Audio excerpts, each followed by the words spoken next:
Bueno, mi nombre es Nahuel González, soy coportavoz de la Asociación Parlamentaria en Defensa de los Derechos Animales y soy portavoz de Derechos Animales también del Grupo Parlamentario Sumar. Es para mí un placer un poco abrir esta segunda parte, ¿no?, de las jornadas con tan grandes ponentes que tenemos hoy aquí. Y bueno, agradecer, imagino que esta mañana se le ha dicho también, ¿no?, la presencia de José Ramón Becerra, director general del Gobierno en materia de derechos animales. Y nada más, para quien se incorpore en este turno, seguimos en el foro pues incorporando a argumentos, ¿no?, científicos, políticos, éticos, jurídicos, que se han de tener en cuenta, ¿no?, por parte de los responsables públicos de cara a la elaboración de las leyes que afectan a los animales, ¿no?, y que viven en parques zoológicos. Vamos a empezar esta mesa titulada Ética y Derecho, y nos acompaña, que imagino y sé que lo conocéis, un referente, ¿no?, como es Jorge Riesman, conocido también como el gran poeta, ¿no?, del animalismo y del ecologismo, y como esta mañana ha recordado mi compañero Daniel Senderos, en esta misma sala presentó un manifiesto hace 10 años también a la Asociación Parlamentaria de Derechos Animales, para que se reconociera a los grandes simios como personas no humanas, ¿no? Así que gracias a Jorge por ser un referente. Voy a leer brevemente su larga biografía. Él es profesor titular de Ética y Filosofía Política en el Departamento de Filosofía de la Universidad Autónoma de Madrid. Dirige junto a José Luis Albelda el Máster Interuniversitario en Humanidades Ecológicas, Sostenibilidad y Transición Ecosocial, y del diploma de SEA. También es miembro de GECO, Grupo de Investigación de Humanidades Ecológicas, y de RECO, Red de Humanidades Ecológicas.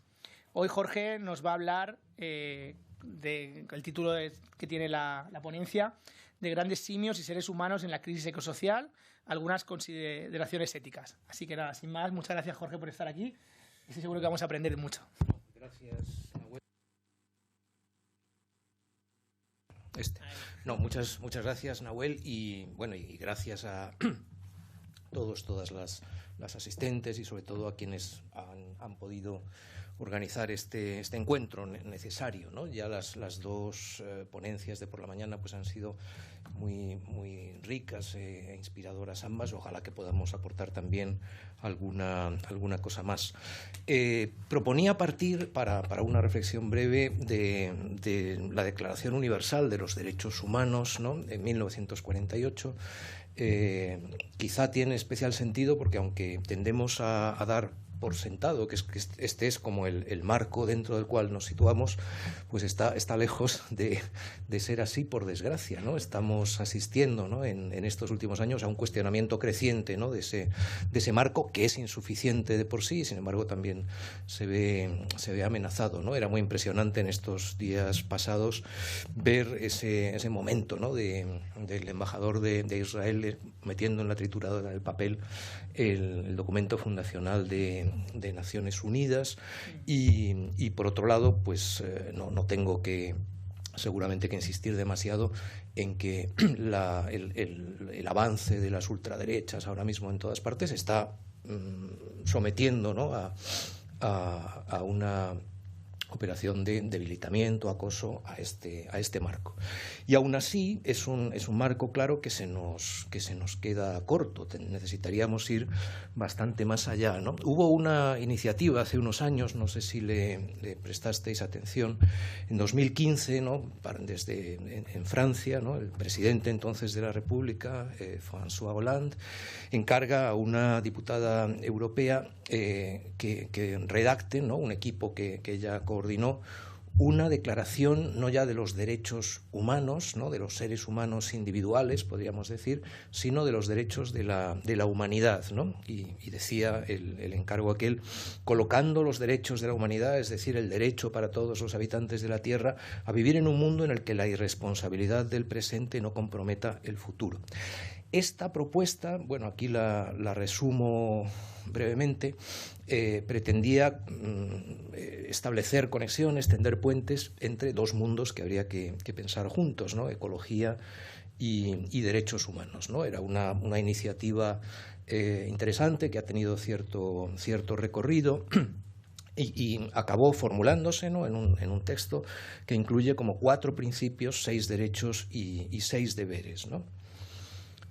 En este material pues los recorro brevemente, lo pondré después para que quien quiera tenga acceso a ello en mi blog, que es muy sencillo, es tratarde.org.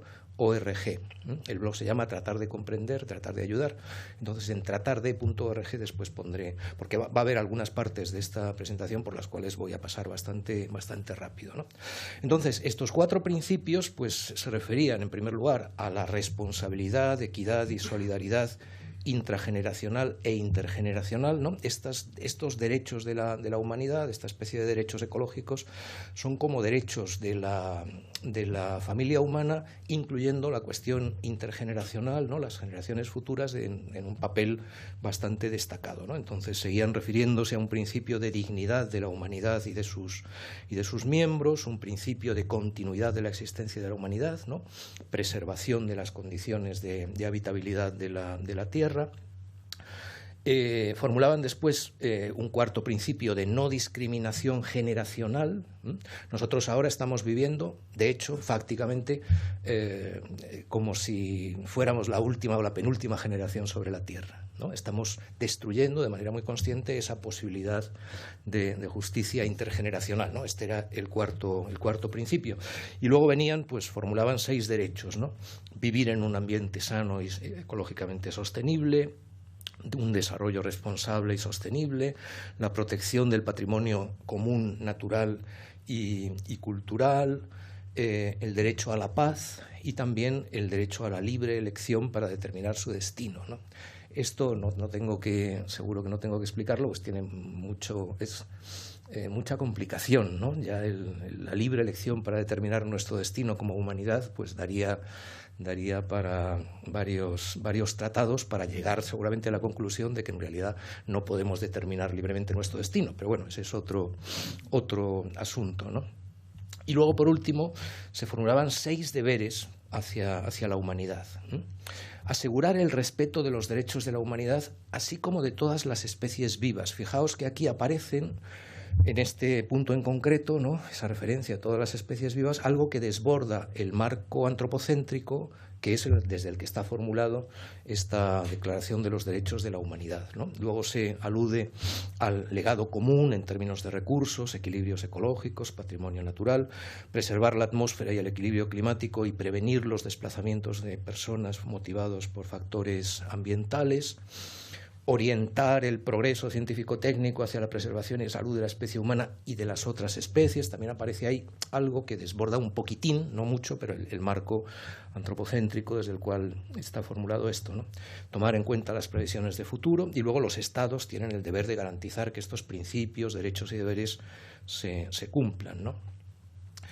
Pero aquí tenemos que preguntarnos, ¿no?, ¿esto basta, ¿no?, a estas alturas, ¿no?, estando donde estamos, ¿no?, en medio de esta crisis múltiple, ¿no? Decimos a veces crisis civilizatoria, policrisis, ¿no?, una crisis que pone una crisis de extinción, ¿no? Hablamos de la 6ª gran extinción y deberíamos incluirnos nosotros, aunque la soberbia antropocéntrica desde la cual en general funcionamos hace pensar que es algo que afecta a las otras especies, pero no, hay también una posibilidad incluso de extinción de la especie humana, ¿no?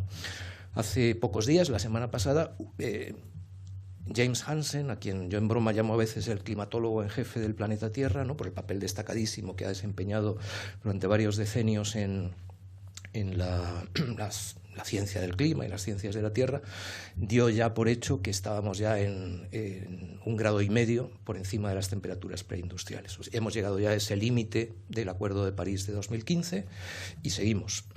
Si acabamos dentro de unos decenios pues con 3, 4, 5 grados de incremento de las temperaturas, incluso la especie humana puede no estar ahí, ¿no? La vida en la Tierra seguirá adelante, los niveles básicos de la vida en la Tierra son súper resistentes, ¿no? Pero claro, volver a una biosfera bacteriana como la que teníamos hace 3.000 millones de años, pues quizá no sea lo más deseable, ¿no? Aunque las bacterias, por fortuna, seguirán ahí, ¿no?, y muchos otros seres vivos también. Todo esto hace que nos debamos preguntarnos si no tendríamos que ir pues de manera firme más allá del antropocentrismo, ¿no?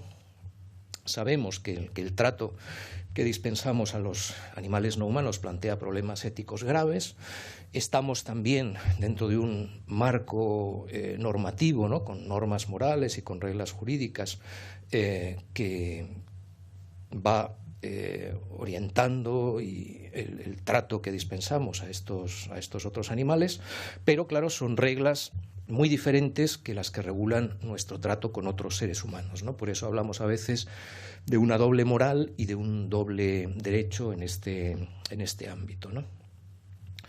Y es sorprendente que no nos preguntemos más a menudo por qué eso es así, por qué funcionamos tan fácilmente con ese doble estándar normativo, ¿no?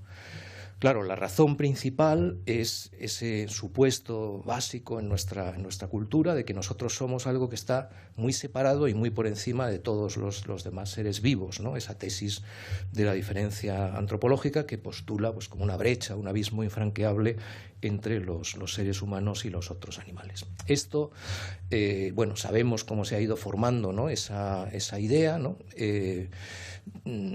También si nos situásemos a la altura donde estamos, a la altura del conocimiento, por ejemplo, pues que hemos ido acumulando en los últimos decenios y siglos, pues vemos que todo lo que nos dice la biología evolutiva, la biología molecular, la etología, la primatología, las neurociencias, todo eso va en contra, ¿no?, de esa tesis de una brecha infranqueable, ¿no?, de estar muy separados y muy por encima de los otros seres vivos, ¿no? Las diferencias entre distintas clases de seres vivos y en particular especies, pues habría que pensarlas más bien como límites dentro de un continuo, ¿no? Todos somos parientes, ¿no?, dicen Mitakuye Oyashin. Es una expresión, según bueno, los lingüistas que sepan de eso, pues nos confirmarán si estamos en lo cierto, pero se suele traducir, ¿no?, desde la lengua de los Sioux Oglala, todos somos parientes. Entonces ese todos somos parientes no solamente es obvio para muchas de esas culturas que llamamos primitivas, sino que también, pues si somos, en fin, si tenemos un poco de idea evolucionista, pues sabemos que todos somos parientes de hecho, ¿no? Bien, una visión pues un poco más razonable, ¿no?, de nuestro lugar dentro de la biosfera terrestre, una epistemología realista, nos orientaría hacia desestimar al menos las formas fuertes o excluyentes de antropocentrismo, ¿no? Aquí recuerdo un poquito lo que decimos cuando hablamos de antropocentrismo o de biocentrismo, pero no necesitamos ahora detenernos en ello, ¿no? Y luego recuerdo pues algunos de las formas en las cuales desde la filosofía moral podemos abordar también una consideración mejor, ¿no?, de nuestro lugar en la biosfera terrestre y de nuestros vínculos éticos, incluso ético-políticos, pues con otros seres vivos, ¿no? Aquí me refiero a ese ideal ético del florecimiento individual que por un lado encontramos en las principales muchas de los desarrollos así pues más interesantes en teoría moral, desde Aristóteles hasta Martha Nussbaum, pasando por Marx o por John Stuart Mill. Todos ellos comparten ese ideal del florecimiento como desarrollo de las capacidades centrales de los seres humanos. Pero en cuanto lo formulamos así, pues nos damos cuenta de que capacidades centrales no tenemos solo los seres humanos, sino que tienen todas las formas de vida y, por tanto, este ideal de florecimiento, aunque se haya formulado primero para los seres humanos en esos marcos antropocéntricos, en realidad se puede extender de forma inmediata también a otros seres vivos, ¿no? Eso lo desarrollo un poquito por acá. Y voy a proponer, puesto que he sugerido que necesitaríamos un marco moral mejor, ¿no?, para situarnos también mejor, una argumentación, ¿no?, que recoge pues algunos de los bueno, sintetiza pues una parte también de la argumentación moral básica que han desarrollado distintos defensores de los animales en los últimos decenios, ¿no? Es una argumentación en 5 pasos que podríamos relacionar pues con eso, defensores de los animales como Bentham, Salt, Peter Singer o Angélica o Angélica Krebs, ¿no?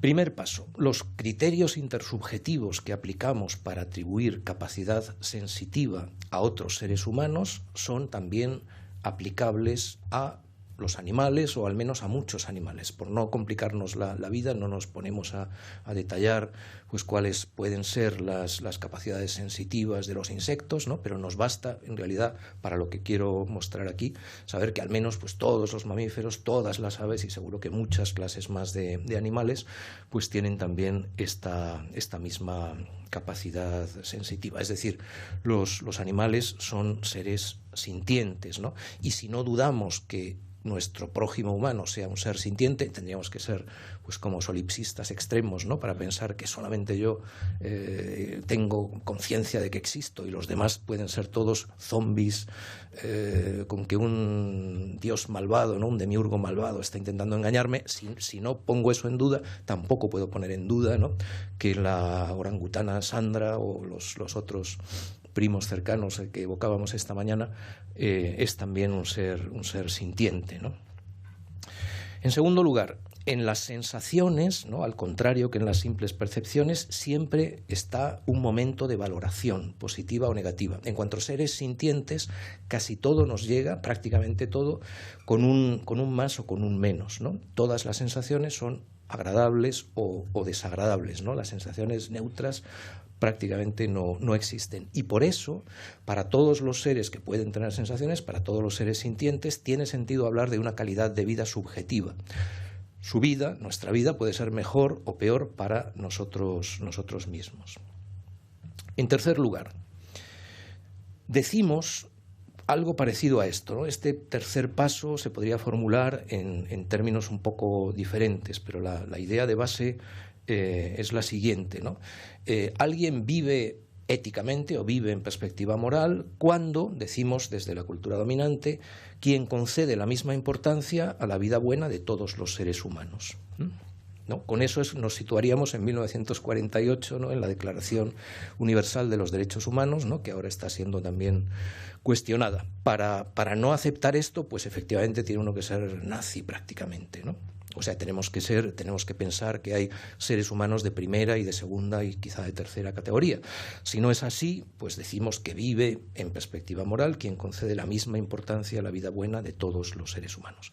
Esto se podría formular, ¿no? Es un principio moral universalista que se podría formular también en términos de imparcialidad o en términos de considerar de manera equivalente los intereses de todos los afectados, afectadas. Habría como varias formulaciones, pero todas van en el mismo sentido, ¿no? Una idea de igualdad moral básica. Bueno, este es el cuarto paso, que es el más complicado y en el cual nuestras sociedades se dividen, porque lo anterior podríamos aceptarlo, ¿no? Casi todos, casi todas, ya digo, con la excepción de pues, un racista recalcitrante que no nos acompañaría en eso, pero la mayor parte de la gente no pondría ninguna pega, ¿no? hasta aquí. ¿Qué dice este cuarto paso? Excluir a los animales del universo moral o degradarlos a objetos morales de segunda categoría solo porque no pertenecen a la especie humana es tan arbitrario, ¿no? Como excluir a personas negras con el pretexto de su raza o mujeres con el pretexto de su sexo. Este es el punto en el que nuestras sociedades se dividen, ¿no? Estamos formulando aquí también como la intuición básica del antiespecismo, ¿no? Estamos diciendo que la mera pertenencia a una especie no debe ser base para discriminar. Y esto es lo que pues una parte muy importante de nuestra sociedad no admite, ¿no? Pero estamos diciendo que el especismo o el prejuicio de especie sería tan inaceptable como el sexismo o el racismo. Y si se acepta este cuarto paso, que ya digo que es el que puede suscitar más dudas a alguna gente, entonces la conclusión, como según el paso 2 hemos dicho que también los animales pueden tener una buena o mala vida, la conclusión se sigue de los 4 pasos anteriores. Solo vive moralmente en realidad quien concede la misma importancia a la vida buena de todos los seres capaces de tener sensaciones, ¿no? O dicho de otra manera, los animales no humanos son dignos de consideración moral por sí mismos, no porque sean útiles para nosotros, no porque dañándolos, por ejemplo, vayamos a dañar nuestro propio carácter moral, sino porque tienen sus propias vidas por vivir y tienen sus propios intereses que deberían ser respetados, ¿no? Eso no quiere decir incluirlos, no me meto ahora mucho en esto, no quiere decir que en esa inclusión en la comunidad moral que se realiza si aceptamos esta argumentación, no quiere decir que los tengamos que considerar agentes morales como somos, se supone, los seres humanos, ¿no? Un agente, bueno, ahora lo explico un poco más, ¿no? Es esa doble categoría, ¿no? De agentes morales y pacientes morales, ¿no? Agentes morales, hablamos de agentes morales cuando estamos dotados, los seres humanos adultos, ¿no? En plenitud de nuestras facultades, pues estamos dotados de las capacidades morales que nos permiten tomar decisiones éticas, valorar moralmente las situaciones, deliberar en ética y en política. Claro, eso, en el mejor de los casos, nos aproximamos a eso, ¿no?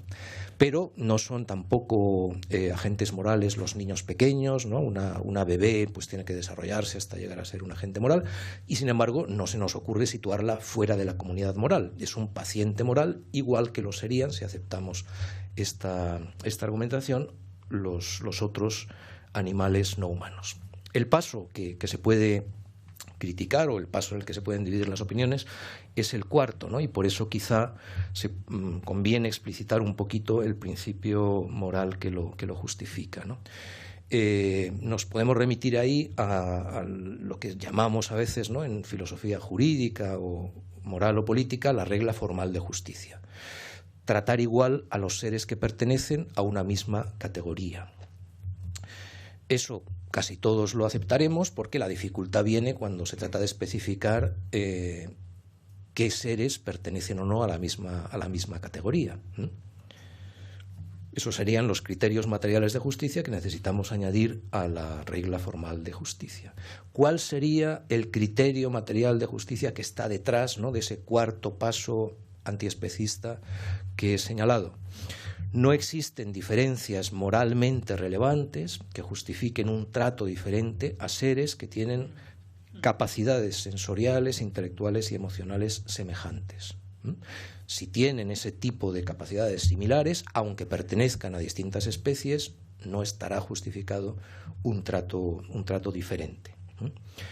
Dicho de otra manera, el estatus moral de un ser no tendría que estar determinado por su pertenencia a una raza, a un linaje, a una nación o a una especie animal determinada, sino por esas capacidades básicas que luego van a ser diferentes también para diferentes tipos de seres, ¿no? Diferentes capacidades básicas justificarán un trato diferente, pero no simplemente el pertenecer a una especie distinta, ¿no?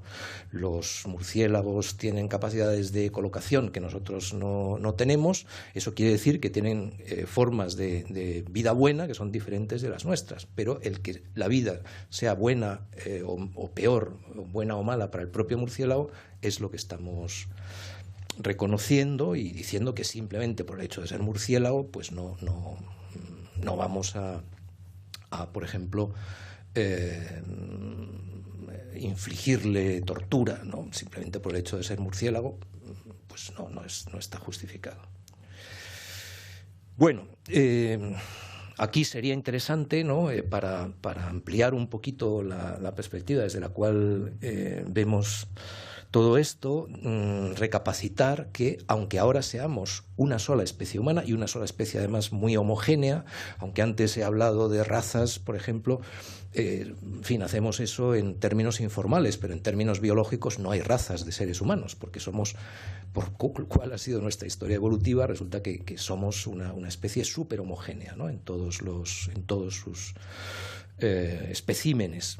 Y, sin embargo, hasta hace relativamente poco tiempo, en términos evolutivos, no era así, ¿no? Si retrocediéramos 40, 50.000 años en el tiempo, tenemos se van ampliando esta familia humana, ¿no? Y estamos ya en la decena de especies o variedades de seres humanos hace 60.000 años.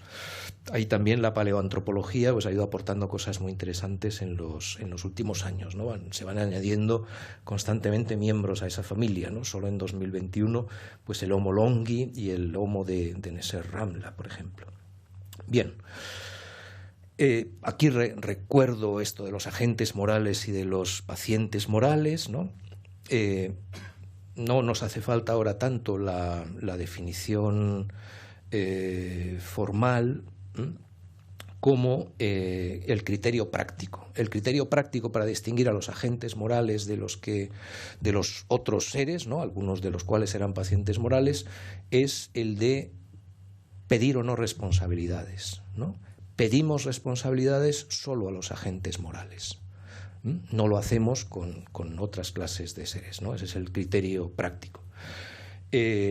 Por otro lado, pues tampoco está de más recordar que el que haya muchos sujetos no humanos conscientes e intencionales, ¿no? Hemos estado hablando de ellos también esta mañana, ¿no? Pues todos los orangutanes, todos los bonobos, todos los delfines, todos los mamíferos, todas las aves, ¿no? Son sujetos conscientes e intencionales, pero eso no quiere decir que sean agentes morales, ¿no? Claro, ser agente moral desde una perspectiva no antropocéntrica no deberíamos tomarlo como un privilegio, ¿no? Que es lo que tiende a hacer la cultura dominante, sino más bien como una carga. Somos animales con responsabilidades especiales, responsabilidades que no pedimos a los otros animales, ¿no? Nobleza obliga, podríamos decir en esto, ¿no? Somos agentes morales, pues estemos a la altura de ello. Bueno, un par de diapositivas sobre la socialización como agentes morales, la enumeración de las capacidades que constituirían a un agente moral, ese criterio de responsabilidad como criterio práctico. Esto nos lleva, si queremos verlo así también, pues de manera un poco chusca, podemos recordar cómo pues en la Europa medieval, por ejemplo, había juicios a animales no humanos, se les pedían responsabilidades, ¿no? O sea, un burro que hubiera tenido la mala suerte de dar una coz y acabar con la vida de alguien podía ser llevado ante un tribunal, juzgado y ejecutado después, ¿no? Se le podía condenar a pena de muerte porque él había... Hoy nos parece eso una barbaridad porque no pensamos, claro, que un cerdo como el que aparece en un jabalí o un cerdo como el que aparece en la imagen, pues pueda ser un agente moral. Y con esto, pues yo creo que ya hemos empezado hablando de derechos humanos, de derechos de la humanidad, ¿no? Con esa ampliación muy antropocéntrica todavía, aunque desbordaba un poco ese marco antropocéntrico, como hemos visto, pero que ya se extendía pues a la idea de una sola humanidad que incluye también a las generaciones anteriores y a las generaciones futuras. Y luego, pues en una jornada como esta nos situamos dentro de ese marco adicional que desde 1993, con el proyecto Gran Simio, ¿no? de Cavalieri y de Singer, ha ido movilizando, ¿no? a mucha gente en muchos lugares, ¿no? Con la idea de base de que estos hermanos cercanos nuestros, ¿no? en la Tierra deben ver reconocidos sus derechos a vivir sus propias vidas sin ser torturados ni encarcelados. Y aquí recuerdo un poquito pues esta proposición no de ley que en 2008 se aprobó en el Congreso de los Diputados y que esta mañana ha sido también explicada al comienzo de esta jornada, ¿no? La ley de grandes simios, que ha estado impulsando el proyecto Gran Simio. Hay que subrayar quizá que estamos hablando de esos tres derechos básicos: derecho a la vida, a la libertad individual y a no ser torturados. Y esto, toda ese recorrido, ¿no? Desde los derechos en la era moderna, pues hemos tenido la formulación de los droits de l'homme, ¿no? Los derechos del hombre en la Revolución Francesa, los derechos en ese mismo marco, en aquel momento tan turbulento, se añaden la formulación de los derechos de la mujer y la ciudadana, porque ellas habían sido excluidas. Seguimos avanzando, 1948. Decía Norberto Bobbio, que fue uno de los grandes juristas del siglo XX, que si esa Declaración Universal de los Derechos Humanos del 48 representa, decía Bobbio, la máxima conciencia, ¿no?, que el ser humano ha alcanzado hasta ahora en sede jurídico-política de la sustancial unidad del género humano, reconocer, si eso es así, reconocer derechos a los animales sería dar un paso enorme en la conciencia de unidad, no solo ya del género humano, sino en la conciencia de unidad con los demás seres vivos de la Tierra, ¿no?, del tercer planeta del sistema solar. Formamos objetivamente con ellos una comunidad evolutiva y biológica, todos somos parientes, es verdad, tanto Darwin como Alce Negro nos lo dirían de la misma manera. Compartimos una biosfera única que hoy está amenazada de una degradación radical y, como decía Bobbio, y con esto terminamos, decía, el elenco de los derechos humanos se ha modificado y va modificándose con el cambio de las condiciones históricas, esto es, de las necesidades, los intereses de las clases en el poder, los medios disponibles para la realización de estos derechos, las transformaciones técnicas, etc. Derechos que habían sido declarados absolutos a finales del siglo XVIII, ¿no?, Revolución Francesa, la propiedad sagrada e inviolable, han sido sometidos a limitaciones en las declaraciones de derechos más modernas. Otros derechos que las declaraciones de finales del XVIII no mencionaban siquiera, como los derechos sociales, ahora se proclaman, ¿no?, de manera importante en todas las declaraciones recientes. Y decía Bobbio hace ya 30 años, no es difícil prever que en el futuro podrán aparecer nuevas pretensiones que ahora no alcanzamos siquiera a entrever, como el derecho a no portar armas contra la propia voluntad o el derecho a respetar la vida también de los animales y no solo de los seres humanos. Bueno, este es el